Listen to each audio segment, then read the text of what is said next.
Good morning guys! Ang sayo ay akin update, episode 26 November. Ayan, si Elise ay nasa restaurant.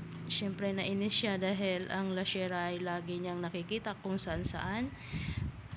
Kaya naman nag-back out siya sa kanyang ka-meeting sa restaurant. Ayan, habang si Marisa ay lumantad na rin, nakipagkita na din siya kay Madam. At nag-usap silang dalawa na ready na talaga at tutulungan ni Madam si Marisa para sa paghihiganti kay Elise at kay Cesar. Ayan, naging sweet na rin si Gabriel and Elise dahil nagkabalikan na sila. And syempre habang hinihintay nila ang pagpapakilala sa may-ari ng Lashera ay nagulat si Elise at si Gabriel na ang may-ari ng Lashera ay walang iba kundi si Marisa.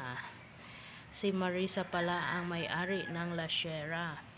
Ayan, tumayo si Gabriel dahil nagulat din siya na nakita niya si Marisa.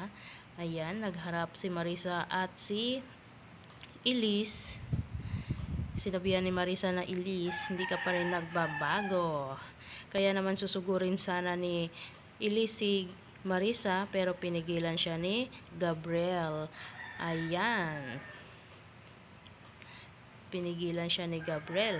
Ayan, syempre guys, bukas abangan natin ang paghaharap nilang tatlo, si Marisa, Gabriel, and Elise.